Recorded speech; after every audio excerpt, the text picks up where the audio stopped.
ഗുരുകുല പഠനം പൂർത്തിയാക്കി വീട്ടിലേക്ക് മടങ്ങാൻ തയ്യാറായ 3 ശിഷ്യരോട് ഗുരു പറഞ്ഞു, ഇനി ഒരു പരീക്ഷ കൂടിയുണ്ട്, അത് പിന്നീടാകാം. ഗുരുവിന്റെ അനുഗ്രഹവും വാങ്ങി 3 പേരും യാത്രയായി.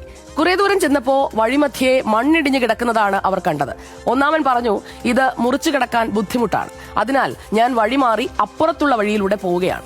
രണ്ടാമത്തെയാൾ മൺകൂന ചാടിക്കടന്ന് അപ്പുറത്തെത്താനുള്ള യത്നത്തിലായിരുന്നു. മൂന്നാമത്തെയാൾ പറഞ്ഞു, ഇതിങ്ങനെ കിടന്നാൽ രാത്രിയിൽ ഈ വഴി വരുന്നവർ വല്ലാതെ കഷ്ടപ്പെടും, അതിനാൽ ഞാൻ ഈ വഴി സഞ്ചാരയോഗ്യമാക്കാൻ പോവുകയാണ്.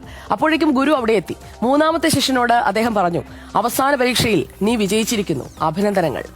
വഴിമുടക്കം ഉണ്ടാകുമ്പോൾ വഴിമാറി സഞ്ചരിക്കുക ആരെക്കൊണ്ടും പറ്റും, എളുപ്പമാണ്. പക്ഷേ വഴി ഒരുക്കിപ്പോകാൻ വളരെ പ്രയാസമാണ്.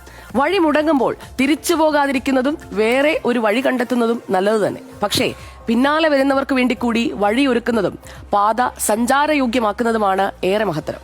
ഇത്രയേ ഉള്ളൂ. സ്വന്തം കാര്യം നേടാൻ സാമർഥ്യം മതി, എന്നാൽ മറ്റുള്ളവർക്ക് കൂടി എല്ലാം നേടിക്കൊടുക്കാൻ ഒരു നല്ല മനസ്സ് വേണം.